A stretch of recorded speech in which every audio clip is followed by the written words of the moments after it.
Hello, everybody. My name is Daniel Kislinski, the founder of Global World, and here with me, David Beckett from the Netherlands. Hello, David. Hi, Daniel. All right. So David just had two podcasts with us about how to pitch to customers, how to pitch to the audience on a competition. And now we are going to discuss how to pitch to investors. And this one probably the most interesting. All of them are very interesting, but this one leads to money when you fundraise for your company. And it makes a little bit different how to pitch to this kind of audience. And before we jump to this discussion, I would like to introduce quickly David, because David has some background that is so relevant for the people who are preparing to pitch. David is an international pitch coach. He trained over 1,500 startups to raise several $100 million of investments. He worked with many thousands of professionals with companies like Booking.com, Tommy Hilfiger, ING, PwC, Google in 29 countries. He worked with TEDx speakers, and he is the creator of Pitch Canvas, author of the book Pitch to Win, Blue Moon Pitch, and the host of the Essential Pitch podcast. Well, I'm really excited to have you here again, and I'm so eager to hear this topic. So what is pitch to investors, and how is it different to any other pitch you would do in front of the audience? Yeah, so I think the pitch to investors, that's the situation where, there's two situations. There's that kind of glory pitch where there's maybe 10 teams pitching, you've got a 3-minute pitch, and then there's the half an hour meeting or the 1 hour meeting. And I think that's the part where it gets more difficult to know what's going on. So if we talk about very briefly the glory pitch, my methodology is always about start with the audience. What are they interested in? And what's the objective? What do you want these people to do? And if you think about that glory pitch, the number one goal is really get a meeting. Nobody's going to invest as a result of a 3-minute pitch. So we need to get a meeting. So what we want to do is inspire them, engage them, get them excited, and be clear on the goal. We're looking for this much money. We'd love to talk to investors with these kind of interests. Let's discuss. I think when you've got that meeting with an investor, the temptation is to jump straight in and throw all kinds of stuff at them. But I've been also in the process of raising money, and we quickly realize that each investor has a different starting point. Everybody has a different interest. They're human beings as well. Sort of jokingly, investors are humans too. So what we started doing is, instead of preparing a 20-minute pitch and then go into Q&A, we would do a quick summary. We would say, hey, so just to remind you, we're here today because here's the team. We're working on dealing with such and such a major problem. We've already got these kind of customers, and our product's doing this, this, and this. But what's on your mind? What would you like to know more about? So we quickly get it into, would you like to know more about the product? Would you like to know more about the competition or the market? And what we found is that each investor started with something different. So one would say, for example, you mentioned artificial intelligence. So tell me a bit about that. Now that's the product guy. But then another investor asked us nothing about the product at all, only about the market. Is it really a problem to solve? Have you validated that? What have you done to find out about customers and so on? Totally nothing about the product. So if we'd spent 20 minutes talking about the product, that would have been wasted because she wasn't interested. Yeah. She had loads of other things. So finding out what's on their mind, preparing all the details, being ready to pull it all out, but keep it short and find out what's on their mind. For me, that's the starting point, as well as doing your research to make sure you're talking to the right investor beforehand. And with that, I actually would like to dig deeper with you, talking to the right investor. How do you know he's the right investor? How do you know how to pitch them? What are the sources of information to give you some high-level profile of what to expect from this specific investor when you go to pitch to them? So I think what most startups do when they're starting the process of getting funding is they want to have a meeting with an investor. That's the guy. Get a meeting with an investor. And what I find that teams who go further down the process, they quickly realize that what they need is a meeting with the right investor. Now, how do you do that? A lot of investors have something on their website which says, these are the kind of things that we're interested in. What you can also do is look at their portfolio. If they're, for example, if you are a hardware and software company, but they only invest in software, then it's not your investor. And you could try it and convince them, hey, do your first one in something hardware and software, but you're actually pitching two things. You're trying to pitch that they change their strategy and that your product in your business is a good one to change their strategy with. So I think that's an uphill battle. So I think tuning into what kind of things do they invest in, and then also the level. Are they more advanced startup investors, or are they investing in early stage? What are you? Where do you sit in that spectrum? There's a company in the Netherlands called Peak Capital. I'm a big fan of what they do, and they have it crystal clear on their website. These are the kind of things that we invest in. And then portfolio, you can see exactly what those companies are, what kind of companies they are, and you see their strategy, you see their portfolio matches that strategy. So you've got a lot of information there to see, is Peak Capital a company that could invest in a company like us?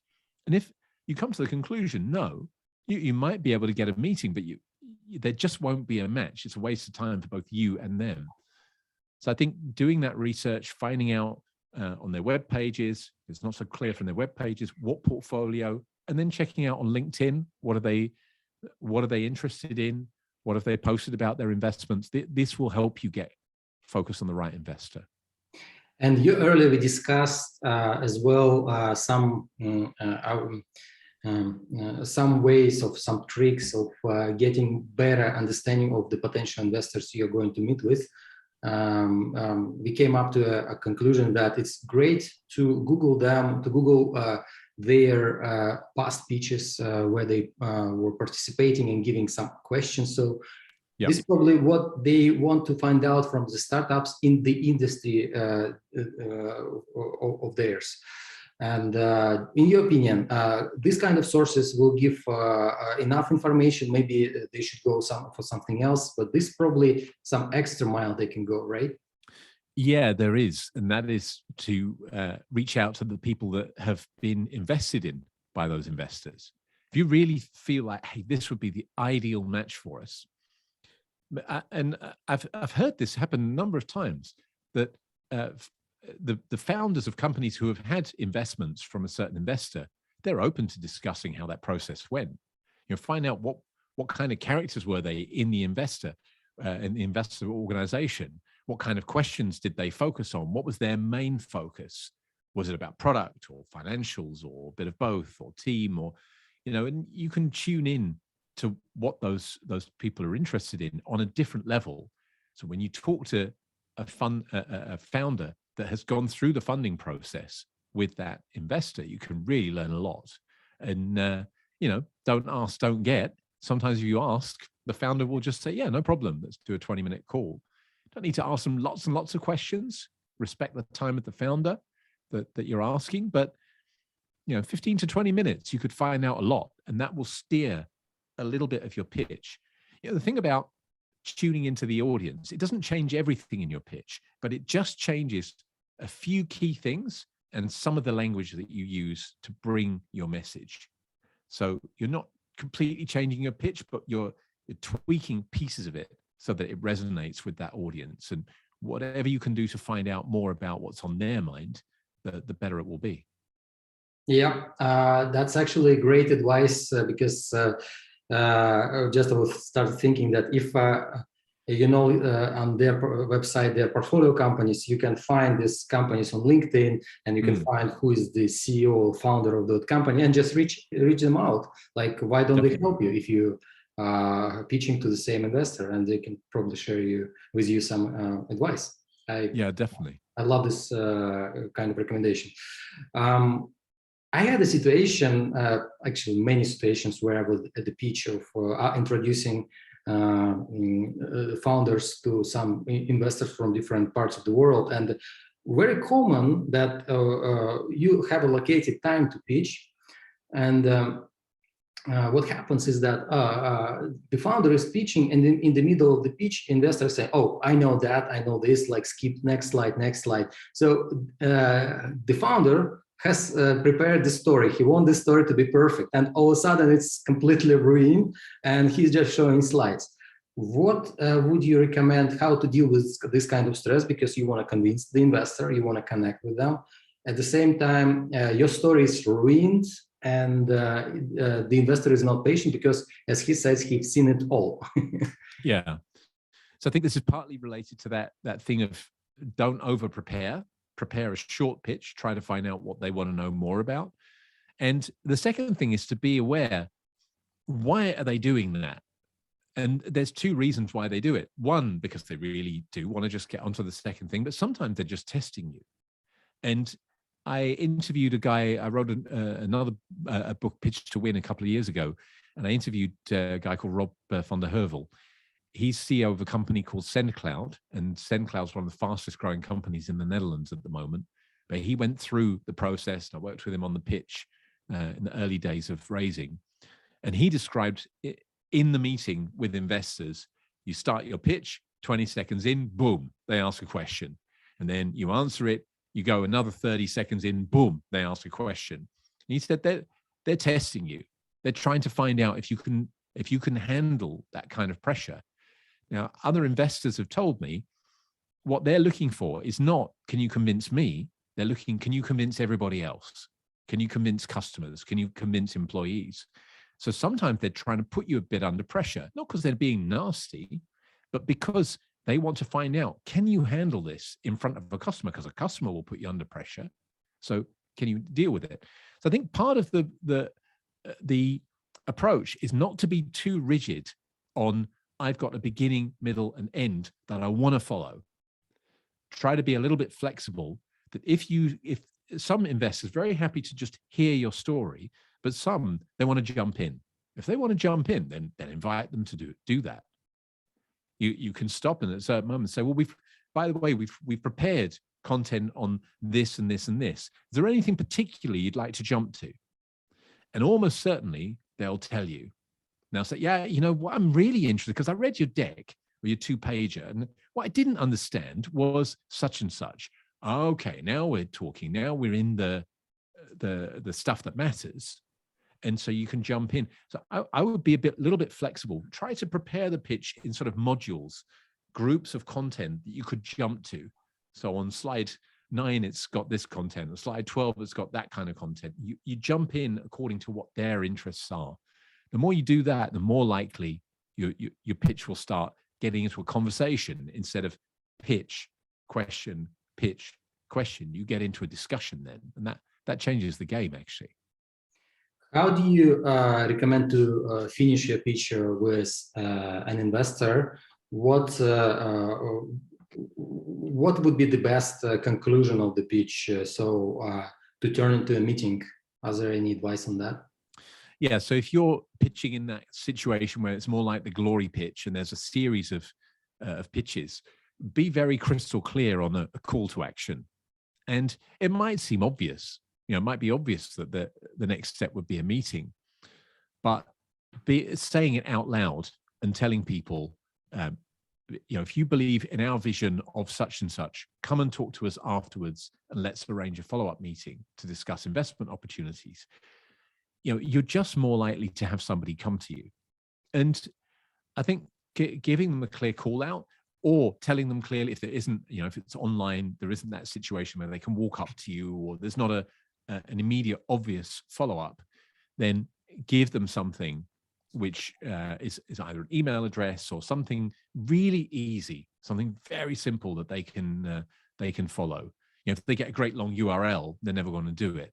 If they get a very short bit.ly or something, or a short way to connect with you, then that will work. So I think clear calls to action. That's always the case in a pitch. Be clear on what you're looking for. Be clear on what the first next step would be, and ask for that next engagement. I've seen mm, mm, some pitches. I mean, quite often happens that people don't put their emails into the pitch, especially when they pitch online, and all of a sudden they disappear from the Zoom, and nobody remember their email because they never shared it. So that's probably one of the things. And what do you think of actions afterwards? I like to recommend founders to connect with an investor during the pitch or right after the pitch. Just ask them, would you mind if we update you, especially like once a month, with our progress? Because clearly they can't take a decision right away to invest. They need to do due diligence. They need to understand the team. They need to clarify many questions. They need to vet you with some other investors so they can trust you. What's your take on this, like following up after the pitch? So I think the reality for most startups is that investment takes a lot of time, and it takes a lot of meetings and a lot of contact points. And it's difficult to know which contact point is going to be the success factor. So, and if you look at it the other way around, what are investors doing? What they're doing is they're looking at over 1,000 pitches a year. Then they narrow down to a certain number that they have meetings with, sometimes say 300. And then out of those 300 first meetings, they will get down to a certain number that are on their radar. Doesn't mean they're going to invest. They might do 3 to 5 investments per year, but they want 50, 60 companies on their radar, and you want to be one of those companies. And if you're communicating better than the other teams on their radar, you're just a little bit more likely to have their attention. And again, none of this means you're going to get an investment, but it just means you're increasing the chances. A good pitch, then a good follow-up. And I definitely like that idea, can we update you on a monthly basis? If they say no, clearly they have no interest in investing in you. So if they say, yeah, no problem. Okay, that's a small win. That's a small signal. Yes, you're on our radar now. Okay, then keep that connection together with them. It's almost like a qualifying question. If you ask, can we update you on a monthly basis? And they say no. Okay, think about a different investor then. Which is a good thing as well. Like, you're not wasting your time as well. Yeah, maybe wastes a lot of time. A no is much better than a maybe, because then you can put your energy somewhere else. And of course, a yes is the best outcome. And sometimes during the pitch, there are situations quite often happening that you don't have the slide they are asking you for. Of course, you'll make it later, but preparing how to predict what kind of slides they may ask and what to do, and what if you don't have this slide, how you would explain to an investor so you look convincing.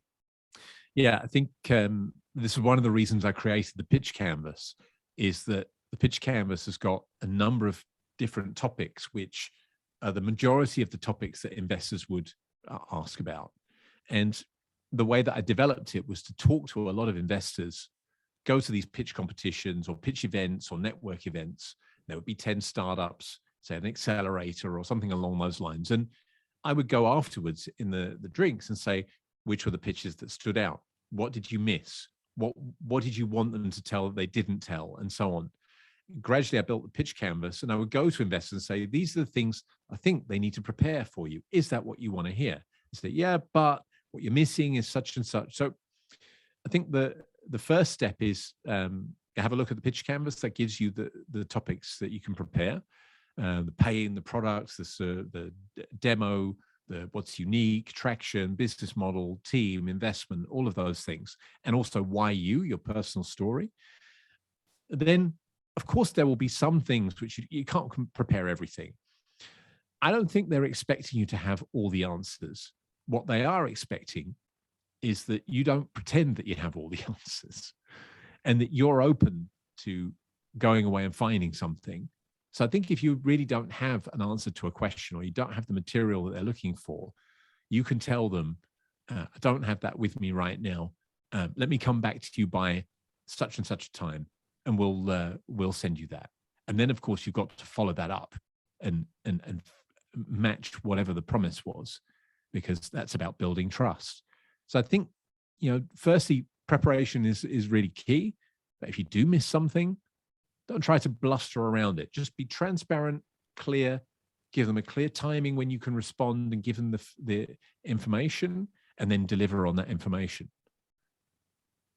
And my final question, I've seen that the funds, the top funds, they have different criteria for what to include in the pitch, and it a little frustrates. You also have your pitch canvas, and large famous funds like Sequoia or Y Combinator or Guy Kawasaki as well, like also those who impacting the development of pitch,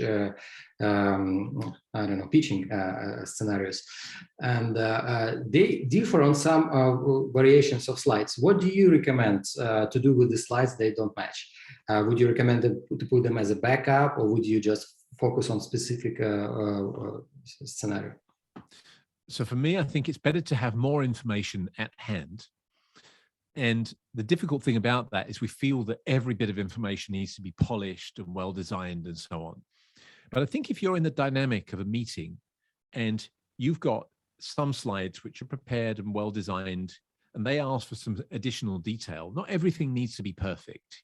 It can also be a bit unpolished if they ask specifically for detail. If you have a 3-minute pitch and you've got, horrible slides with information overload and 10 bullet points and 3 graphs, that's not going to work. But if somebody asks you, if you're in a meeting and someone says, oh, can you give me a bit more data about such and such? I think you can bring up some raw data, or, it doesn't have to be pretty. It can be a bit ugly. But my advice would be get as much backup information ready for that meeting and find out what's on their mind. And the more you've got ready, the better. As I say, some of it can be quick and dirty. It doesn't have to all be polished. But most of all, get the information ready and find out what's in their mind so that you can respond to their questions and follow up when you don't have the information. And about the follow-up, so you finished the pitch and then you probably agreed with them on updating them, but they are asking for your pitch. Can you send me a pitch? What pitch would you send? Would you send the same pitch that you delivered, or would you send the one that is more detailed, that have some explanations that probably you didn't use on your slides because you are talking, and so you're using maybe big pictures, and then the rest of the story you deliver yourself? So normally I would recommend to send a more detailed investor deck, so that you have a relatively clean and simplified one for face-to-face. So when you're pitching, especially for a 3-minute pitch, but also in a short meeting. But if they ask for details, if they say, send me your investor deck, they're saying, please give me the details, give me extra information. And if they're asking for extra information, I would serve it up to them and send something which is of more detail. So I think the other thing is just ask them, should we send you a detailed investor deck, or would you like us to send you what you've seen today? So I think you can just ask them at the end of the meeting. If they say send some more information, you can ask that. But sometimes we just forget because there's adrenaline running. In general, if it's a follow-up, you can send more detail.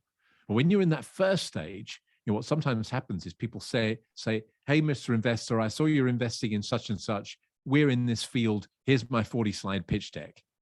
There's no chance that somebody's going to read it. But if they say, send me your investor deck, okay, they might read that because they've already had a meeting. They've asked for more information.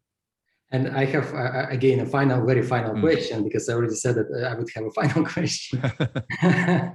I just wondered, your opinion, is it popular to send executive summary in Europe for the funds in there? And in what scenarios would you use executive summary, this one-pager, for venture investors when you contact them or when you follow up after the pitch? How would you use this, and what scenarios? I think the 1 or 2 pager is really great for that very early stage, the first contact, so that you, instead of sending them a deck, even a deck of 10 or 15 slides, we might feel that that's short, but for them it's long. I think if you go back one step and you think to yourself, how many emails do I get every day? How many LinkedIn messages do I get every day? Then what do I do? How often do I respond to them? And anything that's long, we just don't respond because we don't have time to read it all, to process it, form an answer. Anything that's quick, we deal with it. And the other stuff gets left over. So I think the 1 or 2 pager, it's great at the early stage. Send them something nice and short and visual that you could scan in 30 seconds. And then that might cause you to look a little bit further, maybe go to the website. I think we always, what we worry about with pitches is if we don't tell them this detail, they won't understand the story. But people are rarely convinced by the 7th detail or the 11th detail.